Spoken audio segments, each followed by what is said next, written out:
پھر فرمایا کہ لیسا علیکم جناح ان تدخلوا بیوتا غیر مسکونۃ، تم پر کوئی گناہ نہیں کہ تم ایسے گھروں میں داخل ہو جو کسی کے رہنے والے نہیں. تم پر کوئی گناہ نہیں اگر تم ایسے گھروں میں داخل ہو، یعنی بغیر اجازت کے داخل ہو جو کسی کے رہنے کو نہیں. اب اس سے مراد کون سے گھر ہیں جن میں بغیر اجازت کے انسان داخل ہو سکتا ہے؟ بعض کہتے ہیں کہ اس سے مراد وہ گھر ہیں جو بطور خاص مہمانوں کے لیے الگ تیار یا مخصوص کر دیے گئے ہوں. بعض گھروں میں دیکھا گیا نا کہ وہ گیسٹ روم کو بالکل باہر کی طرف بناتے ہیں یا گیسٹ ایریا الگ سے ہوتا ہے. خصوصاً گاؤں میں جیسے زمیندار لوگ ہوتے ہیں نا، تو ایک ان کا رہنے کا رہائشی ایریا ہے، تو کچھ ایریاز جو ہیں وہ مہمان خانے کے طور پر ہوتے ہیں. اب اگر ایک دفعہ کوئی مہمان گھر میں آ گیا ہے تو اس کو بالکل گھر کے اندر والے حصے میں نہیں، مہمان خانے میں ٹھہرایا ہوا ہے. اب وہ مہمان اپنی سہولت کے مطابق اگر گھر سے باہر چلا جاتا ہے، مثلا سیر کو چلا گیا، کہیں گھومنے گھمانے چلا گیا، اب واپس آ کے یہ نہیں کہ جو مین ہاؤس ہے وہاں آ کے ڈسٹرب کرے اور پھر مہمان خانے میں داخل ہو. وہ اپنی مرضی سے اس گیسٹ ایریا میں جس وقت چاہے آئے جائے، اس پر کوئی ممانعت نہیں ہے، کوئی حرج نہیں. بعض گھروں میں کس طرح ہوتا ہے کہ اوپر نیچے گھر ہوتا ہے، اوپر گھر والے خود رہ رہے ہوتے ہیں اور نیچے کا گھر مہمان خانے کے طور پر استعمال ہوتا ہے. اب اگر وہ حصہ جو مہمان خانے کے طور پر استعمال ہو رہا ہے اس میں مہمان اپنی مرضی سے جا اور آ رہا ہے اور ہر وقت اجازت نہیں مانگ رہا گھر سے نکلنے کے بعد دوبارہ اندر آنے کی، تو اس میں کوئی حرج نہیں، کوئی مشکل نہیں. اسی طرح پہلے زمانے میں مسافروں کی رہائش کے لیے جگہ جگہ سڑکوں پر سرائے تیار ہوتے تھے، اس میں بھی کسی کی اجازت کی ضرورت نہیں کیونکہ وہ ہے ہی مسافروں کے لیے. اسی طرح آج کل جیسے ہوٹلز وغیرہ ہیں تو اس میں کیا ہوتا ہے کہ آپ اپنے لیے کمرہ مثلا بک کراتے ہیں کہیں جا کر، یا کوئی اپارٹمنٹ بک کراتے ہیں، تو اگرچہ وہ ہوٹل کسی کی ملکیت ہے یا اس کی ایک خاص مینجمنٹ ہے، تو یہ ضروری نہیں کہ ہر دفعہ آپ ریسپشن پہ جا کے یہ اجازت لے کے ہم اپنے کمرے میں چلے جائیں. نہیں، اب جب چابی آپ کو دے دی گئی تو آپ ہوٹل میں جائیں اور ڈائریکٹ اپنے کمرے میں چلے جائیں یا اپنے اپارٹمنٹ میں چلے جائیں. تو ایسی صورت میں بھی اجازت کی ضرورت نہیں، بس ایک دفعہ پہلی مرتبہ جو آپ نے بکنگ کرائی اور چابی لی اور اجازت لے لی، وہی اجازت کافی ہے جب تک کہ آپ وہ چابی لوٹا نہیں دیتے. پھر اسی طرح اس سے مراد ساری پبلک پلیسز بھی لی گئی ہیں، مثلا آفیسز. تو ایسے آفیسز جس میں باقاعدہ اجازت کے لیے کوئی نو انٹری کا سائن نہیں، تو اس میں آپ داخل ہو سکتے ہیں. مثلا دکانیں ہیں، گرمیوں میں عموماً کیا ہوتا ہے کہ ایئر کنڈیشن دکانیں جو ہیں وہ بند ہوتی ہیں ہر طرف سے. تو اب یہ نہیں کہ آپ جب جائیں تو دروازہ نوک کر رکھیں کہ ہم آ سکتے ہیں آپ کی دکان میں. نہیں، وہ کسی کے رہنے کی جگہ نہیں ہے، یعنی اس کی کھلی اجازت ہے. سب کو معلوم ہے کہ یہاں اس وقت ضرورت کے تحت کوئی بھی آ سکتا ہے. اسی طرح آفس، ہاں آفیسز میں بعض ایریاز ریسٹرکٹیڈ ہوتے ہیں، ان پر نو انٹری کا سائن ہوتا ہے، تو آپ آفس کے باقی حصے میں تو گھوم سکتے ہیں، لیکن جہاں پر نو انٹری کا سائن ہے اس میں اندر نہیں جا سکتے. اور پھر ساتھ یہاں کیا فرمایا گیا کہ فیہا متاع لکم، جن میں تمہارے لیے کوئی فائدے کی چیزیں ہیں. یعنی غیر مسکونت سے مراد بے آباد گھر یا کھنڈر نہیں، مراد یہ کہ وہاں کوئی رہتا نہیں لیکن اس میں تمہاری ضرورت کے کئی سامان ہیں. اچھا ہاں، جیسے نو انٹری کا سائن ہے، اسی طرح بعض جگہیں ایسی ہوتی ہیں کہ جہاں آپ کا کوئی کام تو ہے لیکن وہاں داخل ہونے کے لیے ٹکٹ ضروری ہے. مثلا ریلوے پلیٹ فارم پہ تو آپ بغیر اجازت یا بغیر ٹکٹ لیے داخل نہیں ہو سکتے. یا کوئی میچ دیکھنا ہے آپ کو تو اس کے لیے آپ کو ٹکٹ چاہیے، تو آپ بغیر ٹکٹ دکھائے اندر نہیں جا سکتے. یا بعض لائبریریز میں ریسٹرکشن ہوتی ہے، یا کلبز ہیں. اب جیسے کلب میں جانے کے لیے کیا چاہیے؟ اجازت نامہ یا ممبر شپ چاہیے. تو اگر آپ کی ممبر شپ نہیں تو آپ کہیں کہ یہ تو کسی کے رہنے کے گھر نہیں ہے، مجھے ضرورت ہے اندر جانے کی.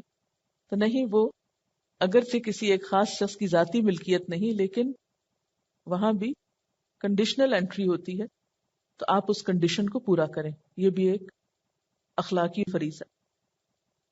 اسی طرح آپ دیکھیں کہ جب آپ ایئرپورٹ میں اندر جانے لگتے ہیں تو وہ آپ سے کیا مانگتے ہیں؟ ٹکٹ مانگتے ہیں کہ پہلے آپ ٹکٹ دکھائیے پھر اندر کو جائیے. اور اگر آپ کہ نہیں میں ذرا اندر ویسے ہی دیکھنا چاہتا ہوں کہ یہاں ہوتا کیا ہے، سیر کرنے آیا ہوں، مجھے جانا کہیں نہیں، یا میں جہاز کو اندر تک دیکھنے کے لیے جانا چاہتا ہوں، تو بورڈنگ پاس جب تک نہیں ہو تو آپ اندر نہیں جا سکتے. تو ایسی جگہوں پر جانے کے لیے آپ کے پاس اجازت نامہ ہونا ضروری ہے. اسی طرح مساجد میں، اسکولز میں ویسے آپ انٹر ہو سکتے ہیں، اس میں کسی سے پوچھنے کی ضرورت نہیں ہے، لیکن وہاں پر بھی جو ایریاز ریسٹرکٹڈ ہوں ان میں نہیں جانا چاہیے. مثلا مسجد کے ساتھ بعض اوقات امام صاحب کا گھر ہوتا ہے، تو اب آپ یہ کہیں چونکہ یہ مسجد کی چار دیواری کے اندر ہے اس لیے کون مجھے روک سکتا ہے، میں تو مسجد کے اندر آیا ہوں. نہیں، مسجد وہ جگہ ہے جہاں آپ کو نماز پڑھنی ہے، ریزیڈینشل ایریا مسجد نہیں ہے، اس میں اندر نہیں جا سکتے آپ. اسی طرح بعض مدارس ہوتے ہیں، بعض اسکول کالجز ہو سکتے ہیں جن کے ہاسٹلز ان کے اندر ہی ہو سکتے ہیں. تو اب کیا ہے کہ آپ پڑھنے کی جگہ پر تو جائیے مگر ہاسٹل میں بغیر اجازت نہیں جائیے. پھر ہاسٹل میں بھی کیا ہوتا ہے کہ جو ایک مخصوص کمرے کے لوگ ہیں وہ اپنے کمرے میں تو بغیر اجازت جا سکتے ہیں، لیکن دوسروں کے کمرے میں بغیر اجازت داخل نہیں ہو سکتے، کیونکہ اس سے بعض اوقات مشکلات پیدا ہوتی ہیں. تو بیوتن غیر مسکونتن فیہا متاع لکم، یعنی پرائیویٹ ہاؤسز نہیں، پبلک ہاؤسز ہیں، اور اس میں وہاں جانے کی ضرورت ہے تم کو، تمہاری ضرورت کا کچھ سامان ہے، مثلا میوزیمز ہیں یا اور ایسے ایریاز ہیں جہاں تم جا کر بہت فائدہ اٹھا سکتے ہو. تو وہاں پر اگر کوئی ٹکٹ وغیرہ نہیں پوچھا جا رہا تو جو مرضی اندر جائے آئے واپس، کیونکہ بعض جگہ ایسی ہوتی ہیں کہ وہاں ٹکٹ نہیں مانگتے، لیکن اگر ٹکٹ کی ضرورت ہے تو ٹکٹ کے ساتھ اندر آنا جانا اس کی اجازت ہے. واللہ یعلم ما تبدون وما تکتمون، اور اللہ خوب جانتا ہے جو تم ظاہر کرتے ہو اور جو تم چھپاتے ہو. اب گھروں میں اجازت کے لیے تو اتنے قوانین دیے گئے، لیکن بعض اوقات ہم ٹیلی فون کے ذریعے دوسرے کے گھر میں بے وقت اور غیر مناسب طریقے سے داخل ہوتے ہیں. تو ٹیلی فون کرنے کے لیے بھی ایسے اوقات کا خیال رکھنا ضروری ہے کہ جس میں دوسرا مشغول نہ ہو. مثلا نماز کا وقت نہ ہو، ادھر مغرب کی اذان ہو رہی ہوتی ہے اور ادھر فون بجنا شروع ہو جاتا ہے. اب انسان اگر فون اٹینڈ کرے تو نماز جاتی، اور اگر نماز پڑھے تو فون کی گھنٹیاں بجتی اور اس سے نماز ڈسٹرب ہوتی. تو فون کرنے والوں کو بھی کچھ آداب اور کچھ حدود کا خیال رکھنا چاہیے. مثلا یہ کہ کسی کے نماز کے اوقات نہ ہوں، کسی کے سونے کے اوقات نہ ہوں، کھانے کے اوقات نہ ہوں، کیونکہ اس سے بھی دوسرے کی آزادی میں خلل پڑتا ہے. اسی طرح ٹیلی فون پہ بات کرنے سے پہلے اگر لمبی بات ہو تو ضرور پوچھ لیا جائے کہ کیا آپ کے پاس فرصت ہے کہ میں آپ سے 5 منٹ لے سکتا ہوں، اور اگر 5 منٹ کا تو 5 ہی ہونے چاہیے، وہ 15 نہیں بن جانے چاہیے. کیونکہ بعض اوقات آپ کہتے ہیں کہ 5 منٹ لگیں گے بات کرنے میں، اور دوسرا کہتا ہے کہ 5 منٹ تو ہے میرے پاس، لیکن آپ جب بات شروع کرتے ہیں تو وہ 15 منٹ پر محیط ہوتی ہے، اور اس سے اگلے شخص کی ہو سکتا ہے کہ کوئی وین نکل جائے یا کوئی اور تاخیر اس کو ہو جائے. بعض اوقات آپ کھانا پکنے کو رکھے ہوئے ہوتے ہیں، آپ کو کسی نے کہا 5 منٹ بات سن لیں، آپ 5 منٹ شروع کرتے ہیں اور گزر آدھا گھنٹہ جاتا ہے، جب آپ کچن میں واپس پہنچتے ہیں تو کھانا جو ہے وہ اچھی طرح پک چکا ہوتا ہے، ضرورت سے زائد پک چکا ہوتا ہے. پھر اسی طرح یہ ہے کہ جیسے آپ نے ٹیلی فون کیا تو دوسرے نے فون اٹھایا تو اپنا تعارف کرائیے، اپنا نمبر بتائیے. اگر وہ نمبر پوچھے تو نمبر بتائیے، کیونکہ بعض پبلک پلیسز ایسی ہوتی ہیں کہ جس پر نمبر کی ضرورت ہوتی، یا مثلاً آپ نے کسی کو کال کیا، وہ شخص تو نہیں ملا، تو اپنا نمبر چھوڑیے کہ آپ کون ہیں کال کرنے والے، اور پورا نام بتائیے، خصوصاً ایسی جگہ پر جہاں دوسرا آپ کو نہ پہچانتا. اور اگر پہچانتا بھی ہو تو اس صورت میں بھی نام بتا دینا، اور جب محسوس ہو کہ دوسرا پہچانا نہیں، کیونکہ بعض اوقات ایسا ہوتا ہے کہ کوئی شخص فون کرتا ہے، آپ اس کو کوئی اور سمجھتے، کسی نے کہا جی میں شازیہ بول رہی، اب آپ نے اس کو کوئی اور شازیہ سمجھا، بلا وجہ وقت بھی ضائع ہوتا ہے اور غیر ضروری چیزوں سے کان تکلیف اٹھاتے ہیں. پھر اسی طرح یہ ہے کہ بعض لوگوں کے گھر فون کی گھنٹی بجتی رہتی، کوئی پرواہ نہیں کرتا. یہ بھی طریقہ درست نہیں ہے. جیسے سلام کا جواب دینا لازم ہے، اسی طرح ٹیلی فون کی گھنٹی اگر بجے تو اسے اٹھانا ضروری ہے، الا یہ کہ آپ کسی شرعی عذر کے تحت نہ اٹھا سکتے ہو. مثلا آپ بیمار ہیں، آپ اٹھ کے ٹیلی فون تک نہیں جا سکتے، یا یہ کہ آپ سو رہے ہیں اور آپ کو پتہ نہیں چلا، یا آپ کھانا کھا رہے ہیں اور اس میں آپ ڈسٹرب نہیں ہونا چاہتے. تو جس طرح گھر میں نہ آنے دینے کی خاص وجوہات ہوتی ہیں، اسی طرح ٹیلی فون اٹینڈ نہ کرنے کی بھی کوئی خاص وجہ ہونی چاہیے. بلا وجہ لاپرواہی کے ساتھ فون نہ اٹھانا اور دوسرے کو اذیت دینا یہ بھی درست نہیں. پھر اسی طرح یہ ہے کہ اگر خدا نہ خواستہ کسی کے گھر میں کوئی حادثہ ہو گیا ہے، دھواں اٹھتا دیکھ رہے ہیں آپ یا کچھ، تو اس صورت میں آپ دروازہ ناک کر رہے ہیں، اگر کوئی نہیں کھولے تو آپ کوئی دوسرا اور طریقہ اختیار کر سکتے ہیں، اس میں اجازت لینے کی پھر ضرورت نہیں ہوتی. پھر اسی طرح یہ ہے کہ اگر آپ کو کوئی بلانے کے لیے آیا ہے اور آپ بلانے والے کے ساتھ چل پڑے ہیں، اس نے گھر جا کر دوبارہ اجازت نہیں مانگی، دروازہ کھولا اور اندر گئے، تو آپ بھی ساتھ اندر جا سکتے ہیں. اس میں پھر نئے سرے سے آپ کو اجازت مانگنے کی ضرورت نہیں. مثلاً آپ اپنے ہمسائے میں سے کسی کو بلاتے ہیں، اپنے بچے کو بھیجتے ہیں کہ جاؤ فلاں کو لے آؤ، یا کسی کے لیے جیسے گاڑی بھیجتے ہیں کہ جاؤ فلاں کو لے آؤ.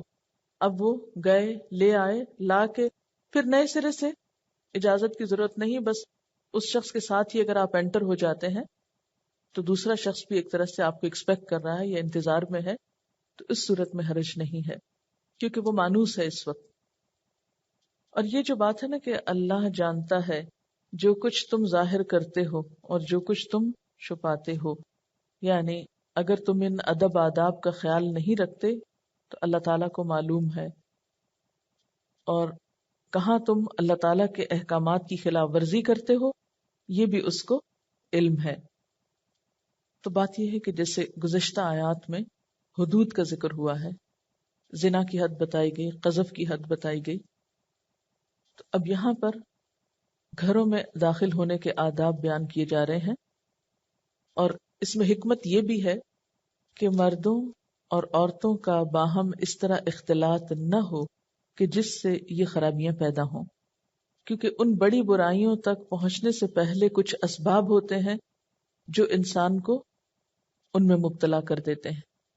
اور ان میں سے ایک سبب یہ بھی ہو سکتا ہے کہ تم کسی کے گھر میں بلا اجازت چلے جاؤ، اچانک گھس جاؤ. سورۃ نور سے پہلے سورۃ الاحزاب اتری جو تقریباً 1 سال پہلے اتری تھی.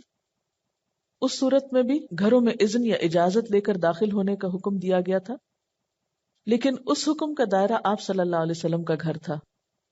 اور یہاں سورۃ النور میں تمام اہل ایمان کے گھروں کا ذکر ہے. انسان تنہا زندگی نہیں بسر کر سکتا، بلکہ اجتماعی زندگی اس کی ایک ضرورت ہے، اور اس اجتماعی زندگی میں انسانوں کو باہم ایک دوسرے سے ملاقات کی ضرورت رہتی ہے. اب اس کا ایک طریقہ تو یہ ہو سکتا ہے کہ انسان بغیر اجازت بلا اطلاع کسی کے ہاں پہنچے اور اس کے گھر میں داخل ہو جائے. ایسا کرنا اس گھر والے کے لیے بہت تکلیف دہ ہے، اس لیے جانے سے پہلے اجازت کو ملاقات کے آداب میں شامل کیا گیا اور اس کا یہاں پر حکم دیا جا رہا ہے. پہلا حکم لا تدخلوا بیوتا غیر بیوتکم. دوسری بات داخل ہونے کے لیے تستأنسوا وتسلموا علی اہلها. تیسری بات فإن لم تجدوا فيها أحدا فلا تدخلوها حتى يؤذن لكم.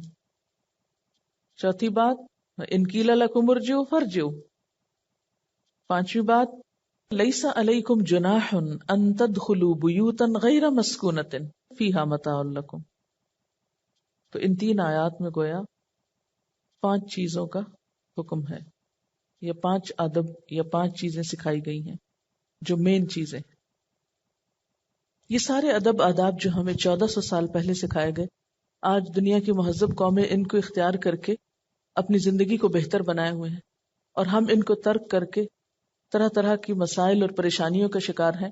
آپ کو پتہ ہے کہ بظاہر دیکھنے میں اللہ کے ایک حکم کی نافرمانی ہمیں بڑی معمولی معلوم ہوتی ہے، لیکن جب ہم کر بیٹھتے ہیں تو اس کے نتائج بعض اوقات بہت سنگین ہوتے ہیں، بہت دور تک جاتے ہیں. کبھی آپ نے سوچا کہ ہمارے تعلقات خراب کیوں ہوتے ہیں؟ اس کے پیچھے کیا وجوہات ہوتی ہیں؟ ایسے ہی احکام کی خلاف ورزی. میں بعض رشتے دار ایسے ہوتے ہیں جو صرف اس وجہ سے کہ ہمارے رشتے دار ہیں بلا اجازت اندر آنا اپنا حق سمجھتے ہیں. ہماری رشتے دار ہیں وہ پہلے ہمیشہ اس بات پہ ناراض ہوتی ہیں کہ یہ گارڈ تو مجھے جانتا ہے میں رشتے دار ہوں, یہ مجھے دیکھ کے دروازہ کیوں نہیں کھولتا, بیل بجنے کا کیوں انتظار کرتا ہے, جبکہ ہم نے اس کو کہا ہوا ہے جب کوئی بیل بجائے تاکہ ہمیں اندر کمرے میں پتہ چل جائے کہ گھر میں کوئی آیا ہے, اور پھر سیدھے اوپر وہ آپ کے بیڈ روم تک آ جاتے ہیں آپ جس اس میں بھی ہوں, جسٹ بیکاز کہ وہ رشتے دار ہیں آپ کے, اور بہت ناراضگی کا اظہار کرتے ہیں کہ دوسروں کی میں مثالیں انڈائریکٹلی دیتی ہوں تو وہ مطلب انف نہیں ہوتا ان کے سمجھنے کے لیے. بالکل. اور ہمارے پاکستانی بھائی یہی ہم لوگ امریکہ کینیڈا میں اس چیز کو بڑا اپریشیٹ کرتے ہیں کہ اجازت لے کے دوسرے کے گھر جاتے ہیں, پتہ نہیں کسی کو کوئی کام ہے, کوئی ریزن ہے یا کچھ ہے, اور یہاں پہ بس اپنا حق سمجھتے ہیں کہ بس ہم نے کہا اور آ گئے. یہاں ایک بڑی اہم بات اور بھی سامنے آتی ہے کہ دوسرے کے گھر میں اگر داخل ہونے کی اجازت مل بھی گئی ہے تو اس کا یہ مطلب نہیں کہ گھر کے ہر کونے میں گھومنے کی اجازت مل گئی ہے. یعنی بعض لوگ بطور خاص سٹور میں بھی گھس جائیں گے, واش رومز بھی جا کے دیکھیں گے, اور کچن کے اندر کیبنٹس کھولنا شروع ہو جائیں گے, اور بیڈ روم میں آنا تو کوئی بڑی بات ہی نہیں. تو ملاقات کا کمرہ, بیٹھک یا ڈرائنگ روم یا لابی, کوئی بھی جگہ جہاں آپ کو کہا جائے کہ بیٹھیے تو وہاں بیٹھیے, اور اگر کوئی اپنی مرضی سے آپ کو لے جا رہا ہے اپنے بیڈ روم میں تو ویلکم, پھر اور اس میں تو مشکل نہیں, لیکن بغیر اجازت دوسروں کے کمروں تک نہ پہنچیے. بعض اوقات ایسا ہوتا ہے نا کہ انسان نے صحیح طرح صاف نہیں کیا ہوتا یا اس کو پراپر اسے ٹھیک کرنے کا موقع نہیں ملا ہوتا, اتنے میں اچانک کوئی ایسا شخص آ جاتا ہے تو گھر والے کے لیے ایک شرمندگی کا باعث ہوتا ہے. اور خصوصاً ایسے وقت میں اگر کوئی آ رہا ہو کہ جو ابھی صفائی کا وقت ہو یا گھر کو درست کرنے کا وقت ہو, اس میں اور مشقت ہوتی کہ آپ کا سارا کام رک جاتا ہے.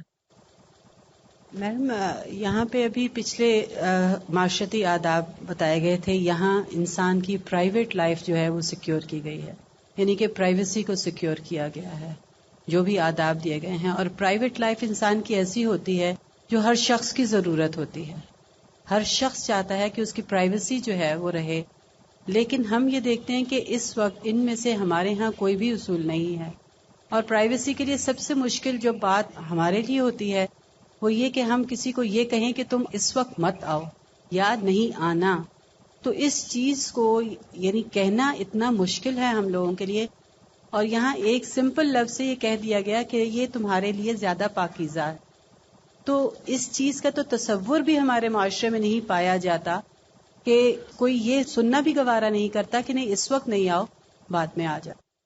بعض صورتوں میں یہ ہے کہ آپ ہوتے بھی نہیں گھر پر, یا آپ ٹیلی فون اس وقت اٹینڈ نہیں کر پاتے, ایک دفعہ فون کیا, دوسری دفعہ کیا, تیسری دفعہ اگر کوئی فون کرے تو وہ لازماً جتاتا ہے احسان کہ میں اتنی دفعہ کال کر چکا ہوں. بعض اوقات آپ نے صرف اپنے کام کے لیے فون کیا ہوتا ہے, اب دوسرے شخص کی ہو سکتا ہے کہ بس میں نہ ہو کہ وہ آپ کی مدد ضرور ہی کر سکے, یا آپ نے کسی کا حال پوچھنے کے لیے کیا, اگر کیا تو بھی اپنے لیے نیکی کما رہے ہیں, احسان جتا کے اپنی نیکی کو ضائع کیوں کرتے ہیں؟ میڈم جب اپنی زندگی میں کوئی مقصد ہوتا ہے تو پھر انسان کو دوسرے کے وقت کی بھی بہت قدر ہو جاتی بالکل ہے, صحیح. وہ بالکل برا نہیں مانتا, وہ سمجھتا ہے کہ کیوں منع کیا جا رہا ہے.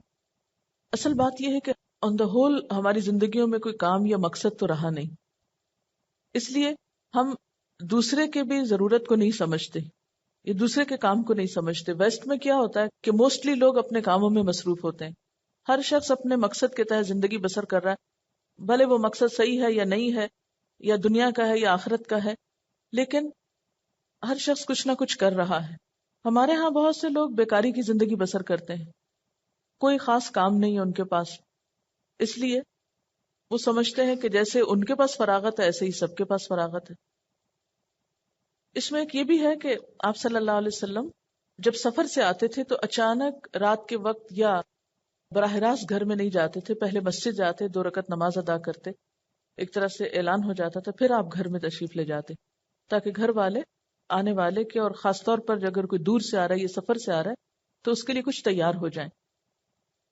اب سوال یہ پیدا ہوتا ہے کہ ان احکامات کو معاشرے کے اندر کس طرح عام کیا جائے, کیونکہ اکیلے آپ خود تو عمل نہیں کر سکتے. اب مثلاً آپ نے حکم سنا ہے, آپ اپنے طور پر تو عمل کریں گے, لیکن دوسرے جب خلاف ورزی کریں گے تو اس پہ محض کوڑیں گے یا محض آپ برا بھلا کہیں گے, کیونکہ ہماری عادت کیا ہے, سامنے کسی کو کچھ نہ کہنا, جب وہ سامنے نہ ہو تو پیچھے خوب رگیدنا اور اپنی نیکیاں اس کو بھیجنا. میرے بیٹے کے ایک دوست کی ماں ہیں جو امریکن ہیں، وہ مسلمان ہو گئی ہے ماشاءاللہ، اور 18 سال سے پاکستان میں، ان کے ہسبینڈ پاکستانی ہیں اور بہت اچھی طرح ماشاءاللہ ہو رہی ہے. جب میں نے پچھلے دنوں ان سے یہاں کی خوبیاں اور خامیوں میں پوچھا تو ان کے پاس بے حساب خوبیاں تھیں یہاں کے لوگوں میں جو امریکنز میں نہیں ہوتی، اور خامی صرف ایک ان کو یہ شکایت تھی کہ ہمارے یہاں کوئی پرائیویسی کا کانسیپٹ نہیں ہے. وہی جو آپ ابھی مقصد کی بات کر رہی تھی کہ بھئی دن بھر لوگوں کے لیے ہے، شام مہمانوں کے لیے ہے، 9 بجے کے بعد میں اور میرے ہسبینڈ ہم ٹی وی دیکھتے ہیں، خبریں دیکھتے ہیں، کوئی بک پڑھتے ہیں، کوئی اچھی بات ڈسکس کرتے ہیں، اور اسی وقت ان انوائٹڈ یا تو فون آئیں گے یا لوگ آئیں گے. اور سب سے امپورٹنٹ جو چیز ان کو ناگوار گزرتی تھی کہ بھائی گھر میں نیچے گیسٹ روم بھی ہے اور لاؤنج اور سب کچھ ہے، لیکن نہیں، جب تک وہ ہمارے بیڈ روم میں آ کے نہیں بیٹھیں گے ان کو چین نہیں آتا. کہ مجھے تمہارے ملک کے لوگوں سے سب سے بڑی اور واحد شکایت یہی ہے کہ پرائیویسی کا خیال نہیں رکھتے لوگوں کے. کہنے کہ مجھے 16 سال لگے ہیں، اب ہم نے لوگوں کو آہستہ آہستہ کر کر کے اس پہ لائیں کہ 9:30 بجے کے بعد پلیز ہمارے یہاں نہ آئیں آپ، یہ نہ فون کریں، اور آئیں تو اجازت کے ساتھ. مجھے سب سے زیادہ جو بات کلک کی وہ یہ کہ ہم لوگ عام جو ایٹیٹیوڈ ہے، ہم لوگ فور گرانٹیڈ لیتے ہیں ان چیزوں کو، بالکل سب مطلب ٹوٹلی ہر جگہ یہ ایٹیٹیوڈ ہے. جبکہ یہ مطلب اس صورت میں خاص طور پہ بھی نازل ہوئے ہیں کہ جس کے شروع میں اللہ تعالیٰ نے کہہ دیا کہ ہم نے فرض کیا ان آیات کو.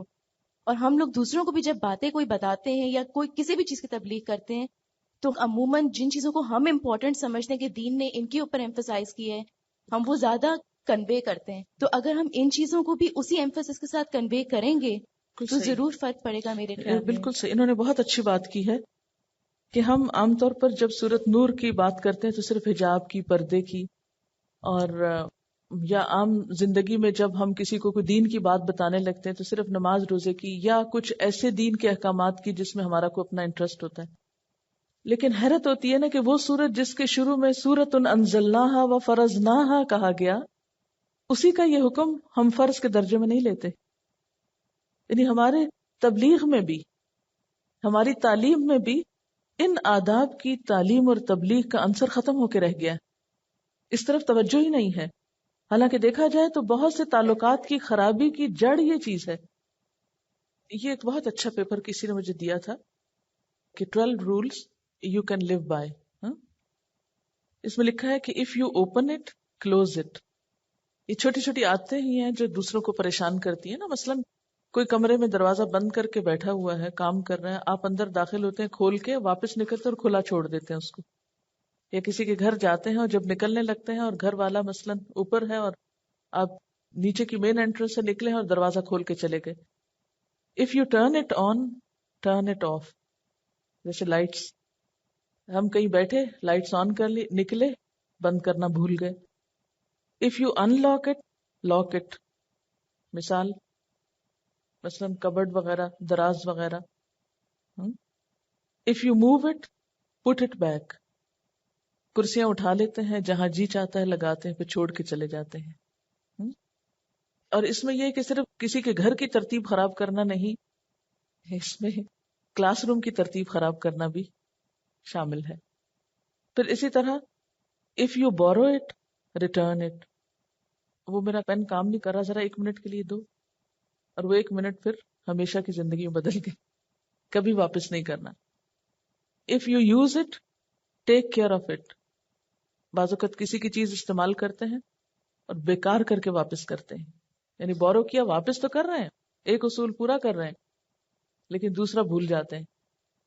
مثلا بعض اوقات ایسا ہوتا ہے کچھ چیزیں انسان کو ضرورت کے تحت بورو کرنی ہی پڑتی ہیں، کبھی برتن یا کبھی کوئی اور چیز، اور پھر جب واپس لوٹاتے ہیں تو ایسی حالت میں نہیں ہوتی. مثلا کسی سے کتاب بھی لے لی، یعنی لائبریری سے کتاب لے کے گئے یا کسی سے اس کی کتاب پڑھنے کو مانگی اور جب واپس لوٹائی تو اس حال میں نہ تھی. If you break it repair it. یعنی گزرتے گزرتے کوئی چیز توڑ دی، وہ ٹوٹی ہوئی چیز نیچے پڑی، آپ آگے بھاگ رہے ہیں. اگر آپ کا ہاتھ یا پاؤں یا کچھ لگنے سے کچھ گرا ہے تو کیا کریں؟ اسے اٹھائیں.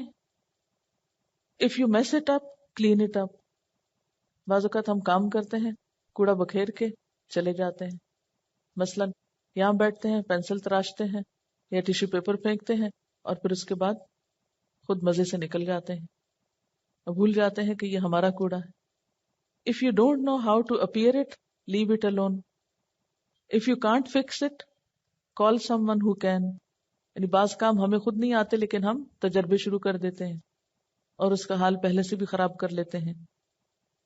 If it belongs to someone else and you want it, get permission. کسی کی چیز ہے آپ کو چاہیے تو اجازت سے لیں. اچھا گھر میں بہن بھائیوں کی لڑائیاں کس پہ ہوتی ہیں کہ میری چیز بغیر اجازت اٹھا لی. کیونکہ ہوتا ہی ہے نا کہ بچوں کی عموماً چیزیں محدود ہوتی ہیں. مثلا ایک رولر ہے یا ایک شارپنر ہے, اب اس نے اپنے کام کے لیے رکھا ہے, آپ نے بغیر اجازت اٹھایا, استعمال کیا, کہیں اور پھینکا, اور وہ جب کام کے لیے بیٹھا تب وہ چیخے چلائے گا نہیں تو کیا کرے گا. تو بہت سے گھروں میں ہنگامے, شور, لڑائی جھگڑا صرف انہی چیزوں پہ ہوتا رہتا ہے بہن بھائیوں کے بیچ میں. اب اگر کوئی خفا ہو تو پھر اس کو کیا ملامت کرتے, لو اتنا چھوٹا دل ہے تمہارا, اتنی چھوٹی سی چیز پہ تم شور مچا رہے ہو. یعنی اپنا قصور ماننے کے بجائے الٹا پھر اس کو بلیم کرنا شروع کر دیتے. مثلاً گاڑی سے اترتے دروازہ نہیں بند کریں گے, بازو کا ڈرائیور اسی طرح چلا دیں گے گاڑی. گھر سے نکلیں گے گیٹ نہیں بند کریں گے, آپ نکل گئے پیچھے کوئی اور داخل ہو گیا. وآخر دعوانا ان الحمد للہ رب العالمین.